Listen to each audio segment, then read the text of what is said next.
집중 분석 이슈타임 시간입니다. 이번 주 최대 이벤트 미국 대선과 관련한 특별한 특집 계속 이어가고 있는데요. 오늘은 권혁중 경제평론가 나오셨습니다. 안녕하십니까? 네, 안녕하십니까?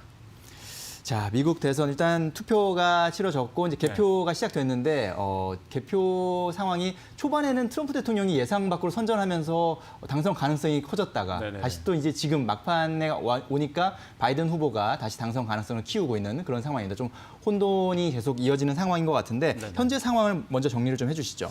지금 어제 사실 저는 편히 잤습니다. 네. 왜 그러냐면 어차피 오늘 아침 일어나면 아, 바뀌어 있을 것 같고 예. 워낙 혼전이다 보니까 네. 그래서 어제 그냥 생각 없이 그냥 잤어요. 네. 어차피 받자 필요 없다 이거는. 오늘 아침 일어나 봐야 안다. 근데 역시나 아침 일어났는데 깜짝 놀랐습니다. 뭐 보니까 지금 위스콘신이나 미시간주 같은 경우에는 바이든 후보가 승리했거든요. 예. 근데 미국에서는 이걸 플립이라는 표현을 쓰죠. 뒤집어졌다. 네. 그래서 역전을 냈어요. 지금 역전을 해버려갖고 예. 위스콘신이나 미시간주 같은 경우에는 이제는 승리를 한 지금 상황이고요.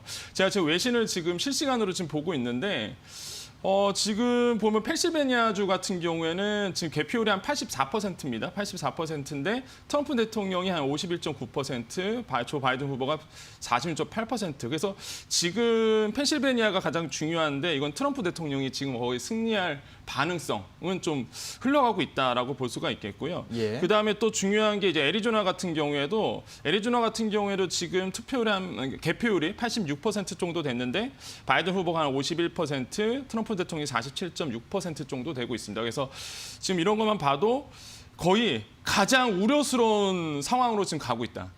한마디로 누가 딱 이기면은 이거는 가장 뭐 우리나라 경제에 보면은 누가 이기든 간에 누가 이겼으면 좋겠는데 네. 이거는 동률로 갈 가능성도 없지 않아 있게 나오거든요. 지금 선거인단 수로 본다 그러면은 좀 볼까요? 선거인단 수는 한 253 선거인단 그다음에 213이면은 만약에 이제는 흘러가면은 노스캐롤라이나 같은 경우는 트럼프가 이제는 거의 지금 이길 것 같고 그러면은 야 이대로 가다가는 이거 동률 나오는 거 아니냐.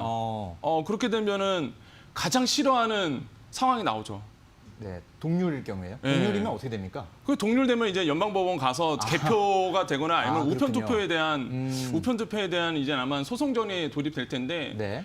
그러면은 가장 그러니까 불확실성이 가장 극대되는 부분이거든요. 그렇죠. 그러면 우리나라 경제나 전 세계 경제는 가장 싫어하는 시나리오로 가고 있는 거예요. 그래서 예. 제가 사실 계속 이전부터는 뭐 누가 이기던 간에 우리나라 경제는 뭐 저는 좋을 것 같다라고 했는데 가장 우려스러운 이런 그 소송전까지 가고 그다음에 거의 동률로 거의 비슷하게 간다 그러면 불확실성이 워낙 크다 보니까 이것만은 좀 안 해줬으면 했는데 지금 그 상황으로 지금 가고 있어서 이건 좀 불안하다. 네. 어떻게 될지는 이거는 또 끝까지 지켜봐야 되겠구나. 그래서 아마 오늘 우리 현지 시각으로 한 오후 3시가 되면은 거의 이제는 나오겠죠. 오후 3시 되면 이제 거의 끝나기 때문에 우편 투표는 좀 남아 있습니다. 하지만은 거의 끝나기 때문에 좀 오늘 오후 3시까지는 좀 계속 이렇게 모니터링을 하셔야 되겠다라고 생각을 해보겠습니다. 네, 미국 선거가 우리나라와 좀 다르기 때문에 좀 헷갈리실 수 있는데 네네네. 일단 538명의 그 선거인단 중에서 네네. 과반인 270개를 그렇죠. 확보를 해야 되는데 말씀하신 대로 만약 동률이 된다면 이제 269 이렇게 맞습니다. 동률이 될 수 있는 가능성이 있고요. 현재 CNN에서는 바이든 253, 트럼프 네네. 213 이렇게 집계를 하고 있고 블룸버그에서는 바이든 248, 트럼프 214 이렇게 조금 숫자가 차이 나긴 합니다만 네네네. 어쨌든 바이든이 한 30표 이상, 30표 정도 앞서고 있다 이렇게 맞습니다. 지금 볼 수가 있겠습니다. 이런 상황에서 역시 말씀하신 대로 불확실성, 불복을 하는 것이 가장 좀 불확실한 우려되는 그런 부분인데 트럼프 캠프에서 이미 또 일부 주에서는 소송을 제기하고 나섰잖아요. 그러니까 어제 역시나 그 트위터로 또 네. 그 우리 트럼프 이제 대통령이 트위터로 이런 얘기를 했습니다. 그러니까 지난밤에 내가 그 민주당이 운영하는 거의 모든 주에서 확실히 이기고 있었다. 근데 시간 지나고 나니까 이게 바뀌어 있어서 야 이거는 승복 못 하겠다. 그래서 뭐 이렇게 본다면은 민주당이 운영하는 이게 뭐냐면 아까 제가 얘기했던 위스콘신이나 미시간주거든요. 네. 그러니까 주지사가 이제 민주당이죠. 그러다 보니까 이게 트럼프가 이기고 있다가 이게 역전돼 버렸거든요. 그러니까 이거는 모종에 뭐가 있다. 그래서 우편 투표가 사실 여기서 쏟아져 나왔기 때문에 예. 트럼프 대통령 입장에서는 당연히 이제 억울할 만하고 그 다음에 이제 불복 가능성이 굉장히 커졌다 이런 부분에서 그래서 지금 트위터에서도 이미 뭐 얘기를 하고 있고요.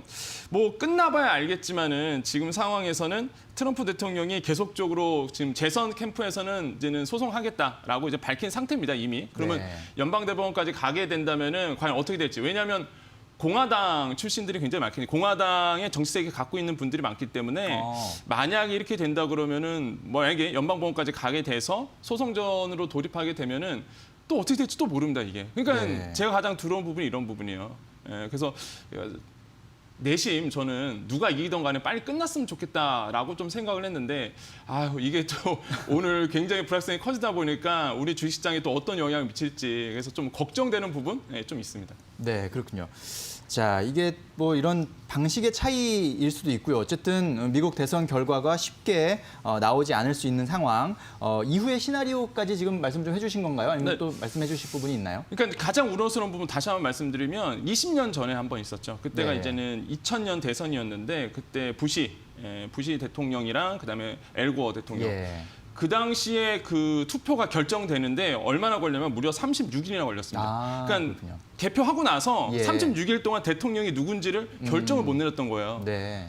얼마나 불확실성이 그때 커졌는지. 네. 그러니까 만약에 지금 상황에서 소송전까지 돌입하게 되고 우편 투표에 대해서 지금 만약에 트럼프 대통령이 인정을 못하겠다 같은 경우에는 사실 그러면은 이런 재연될 가능성이 좀 굉장히 크다라고 좀 생각을 해보겠고 왜 그러냐면은 그 펜실베니아 같은 경우에는 이제는 6일이고요. 네바다는 한 10일, 노스캐롤라이나 같은 경우에는 12일까지 우편 투표를 받아줍니다. 네. 그게 문제인 거예요. 사실 이제는. 그것도 좀 특이한 그렇죠. 사례예요. 네, 그죠? 이제 우리나라 같은 경우는 투표 당일날 딱 끝나잖아요. 네. 그게 아니라 이제는 이런 주마다 조금 다른데 예. 말씀드렸던 펜실베니아나 네바다나 노스캐롤라이나 같은 경우 12일까지. 그러니까 뭐 펜실베니아는 6일, 네바다는 10일, 노스캐롤라이나는 12일. 우편 투표 받아주거든요. 이제까지. 그러면은 네.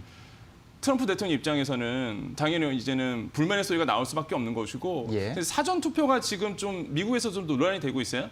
원래는 사전 투표가 이제 조 바이든 후보에게 유리할 거다라고 보고 있는데 네. 막상 지금 투표율 쭉 보자면은 그것도 또 아닌 상황으로 가고 있거든요. 그래서 요것도 좀 뜯어봐야 되겠지만은 일단은 그 트럼프 대통령 재선 캠프 입장에서는 우편 투표는 좀 막아야 되는 상황이기 때문에 네. 이거 가지고 소송될 가능성이 굉장히 크고 그러면은 예전처럼 말씀드렸던 결정되는 데만 36일 이상 걸릴 가능성도 없지 않아 있기 때문에 이런 부분에서 조금 우려스럽다. 그래서 시나리오라고 본다면 막상 이렇게 딱히 나오는 시나리오가 사실 이런 부분밖에 없다. 그래서 좀 오늘 아마 장을 좀 보시는 분들은 아마 조심하셔야 될 것 같다는 생각이 저는 개인적으로 좀 많이 듭니다. 예, 그렇습니다. 최근에 주식시장이 또 상승한 흐름이 있었기 때문에 네, 맞습니다. 그렇기 때문에 지금의 또 불확실성 우려가 또 시장을 다시 조금 불안하게 만들 수 있는 요인이 충분히 될 수 있다고 생각하기 때문에 투자자 여러분들 신중하게 잘 보셔야 될 것 같고요. 말씀하신 대로 이제 이런 불확실성이 경제나 증시에 영향을 미칠 수밖에 없잖아요. 일단 경제에는 어떤 영향이 있을까요? 그러니까 저는 그런 생각을 해봐요. 일단은 뭐 누가 이기던 간에 뭐 트럼프 대통령이 이기던 재선을 하던 네. 아니면 아니면 조 바이든 후보가 뭐 이기던 뭐 누구든 간에 저는 이제 우리나라의 대미 수출은 좀 줄 수밖에 없다라는 생각인데요. 왜 그러냐면은 이제 정치적 경기 순환론이라는 뭐 이론이 있습니다. 이게 뭐냐면 뭐 확실적으로 주류 경제학으로 온 건 아니지만은 네. 75년도에 나왔던 그 논문이 하나가 있어요. 그게 뭐냐면 윌리엄 노드하우스라는 분이 정치적 경기 순환론, 그다음에 에드워드 터프트라는 사람이 선거 순환이라는 어떤 그 논문을 이제 발표를 했는데 그게 뭐냐면은 그런 겁니다. 그러니까 대선이나 재선이 있는 해는 이제 주도권을 갖고 있는 현재 정부가 이제 경기를 좀 살리기 위해서 이제 활성화시킨 다음에 대선이 끝난 다음에 이제 말 그대로 재정 지출을 확 빼어버리고 그다음에 경기 순환에 대해서 어느 정도 지출이 컸기 때문에 인플레이션 걱정 때문에 이제 걷어들이는 모습 그러다 보니까 위축이 되는 경기가 위축되는 모습이 보여왔다 이거죠. 네. 그래서 이런 부분들이 계속적으로 이루어왔는데 실제 2000년부터 지금까지의 대선까지 쭉 지켜보면 그러니까 1988년 이후부터의 그 미국 대선을 보면 총 8번 중에서 두 번을 빼고 6번이 다 이런 현실로 됐습니다. 재선 그 해는 굉장히 조금 재정 지출을 늘리고 네. 그다음에 경기 순환에 대해서 굉장히 그 활성화시켰다가 대선 딱 끝난 다음부터는 이제는 위축하는 경기 순환. 그렇게 되면 당연히 우리나라의 수출 기업들 같은 경우, 특히 철강이라든지 아니면 자동차 계열 중심으로 대미 수출 좀 주는 부분이 있거든요. 물론 변수는 하나 있죠. 코로나19로 인해서 또 변수도 있지만은 네. 하지만은 만약에 이 경기 순환론에 의하에 만약에 이대로 움직인다면 이번에도 똑같이 움직인다면은 아무래도 이번 연도 이후에 그러니까 내년 같은 경우에는 우리나라 철강 중심으로 물론 트럼프 대통령이 또 재선되면 또 어떻게 될지 모르죠. 또 철강에 대해서 압박이 또 들어올지도 모르기 때문에 이런 부분에서는 좀 우리나라의 경기에서는 좀 조심스러운 부분이 있다. 그래서 정책 당국도 압니다. 그래서 줄다리기 잘했죠. 저는 솔직히 줄다리기 잘했다고 보거든요. 해외 같은 경우에 조 바이든 후보에게 좀 많이 투자한 경우가 있었어요. 사실 예. 이렇게 기대를 많이 하고 했는데 우리나라 경제 주체들은 사실 확실히 누구냐를 얘기하지 않았거든요. 그러니까 줄다리기를 되게 저는 이번에 잘했다고 봐요. 그러니까 다들 조 바이든 후보가 이길 거라고 생각했는데 이번에 지금 어떻게 될지 모르거든요. 네. 그래서 뭐 줄다리기 잘했지만 그래도 주의할 건 좀 주의하셔야 되겠다라고 말씀드리겠습니다. 네, 그렇군요. 과거 선례를 봤을 때 대선 다음 해에 GDP 성장률이 아무래도 전해에 비해서 감소할 맞습니다. 수 있다라는 사례를 들어주셨고 그렇게 된다면 우리나라의 대미 수출도 영향을 받을 수밖에 없다라는 네네. 부분 참고를 해야 될 것 같고 주식 시장으로 봤을 때는 어떻습니까? 그냥 주시장 봤을 때는 제가 오늘 시장은 좀 혼란스러울 것 같다는 생각을 해요. 그러니까 네. 차라리 대선이 오늘 확실히 어느 정도 나왔다 그러면 저는 오히려 굉장히 긍정적인 이슈로 왜냐하면 불확실성이 사라지다 보니까 오히려 저는 이게 더 긍정적이다라고 좀 생각을 했거든요. 근데 오늘 아침에 이제는 지금 실시간으로 보고 있으면 거의 지금 혼란스러운 부분이 있기 때문에 아마 영향을 좀 우리 주식시장도 받을 것 같다. 그래서 아마 우리 오늘 장 같은 경우에는 굉장히 좀 혼란스러운 모습, 변동성이 굉장히 심한 모습이 좀 보일 것 같고요. 뭐 트럼프 대통령이 만약에 조금 더 우세하다라고 나왔을 경우에는 아무래도 뭐 장기적인 불안성, 단기적인 안정세 좀 볼 수가 있겠지만은 제가 봤을 때는 트럼프 대통령이 조금 유리하다고 했을 때 에너지 중심으로 조금 긍정적인 분위기 당연히 불 수밖에 없고 특히 석유나 정유업체 쪽으로 굉장히 좀 좋은 분위기로 나올 수밖에 없고요. 근데 오늘 또 계속 모니터를 하시면서 조 바이든 후보가 예를 들어서 조금 우세하다고 나오는 경우에는 역시나 친환경 네. 이런 부분입니다. 그래서 친환경 부분, 뭐 전기차, 신재생 에너지에 대한 섹터들이 분명히 반응할 거거든요. 그래서 이런 부분도 좀 유심히 보셔야 되겠다라고 볼 수가 있겠고요. 시장에서는 사실 조 바이든 후보가 조금 이겼으면 좋겠다라고 좀 생각을 한 부분도 있습니다. 왜냐하면 재정 지출을 더 늘릴 가능성이 굉장히 크고요. 확장 네. 국면으로 갈 가능성이 있기 때문에 이런 부분에서는 조금 바라는 부분이 있었지만은 뭐 이것도 사실 이제는 또 확실히 말씀 못 드리는 상황까지 오늘 좀 온 것 같아서 좀 계속적으로 우리 투자자분께서는요 계속 그 실시간으로 해외 외신 같은 거를 좀 모니터하시면서 상황을 좀 지켜보셔야 되겠다. 섣불리 오늘은 좀 보수적으로 가야 되지 않나라는 생각을 좀 해봅니다. 네, 방금 말씀에서 뭐 살짝 힌트가 나오긴 했습니다만 네네. 일단은 양 후보의 당선 가능성을 놓고 봤을 때 이제 네. 수혜를 받을 수 있는 산업을 조금 몇 개를 꼽아주신다면 어떻게 봐야 됩니까? 그러니까 아까도 말씀드렸지만 만약에 그 트럼프 대통령이 재선되면은요, 저는 단기적으로 보면은 좀 안정세라고 좀 생각을 했거든요. 근데 장기적으로 보면 불확실성이 큰데 장기적으로 불확실성이 왜 크다 그러면은 트럼프 대통령이 만약에 계속적으로 그러니까 재선이 된다 그러면 중국 압박 들어갈 거거든요. 분명히 계속적으로. 그러다 보면 오히려 더 탄력을 받는단 말이에요. 재선됐기 때문에. 그러면 중국에 대한 압박. 그렇게 되면 우리나라가 이제는 아무래도 중국과 미국과 FTA가 다 체결돼 있기 때문에 수출 같은 경우는 굉장히 좀 타격이 클 수밖에 없습니다. 특히 중국 관련된 이제는 소비재들 같은 경우에는 계속적으로 좀 영향을 받을 수밖에 없거든요. 그래서 중국 관련주 같은 경우에도 조금 영향을 받을 수밖에 없다. 이렇게 볼 수가 있겠고, 그리고 단기적인 안정세 같은 경우에는 확실히 이제 트럼프 대통령이 재선이 됐다라고 이제는 거의 확실시 된다 그러면은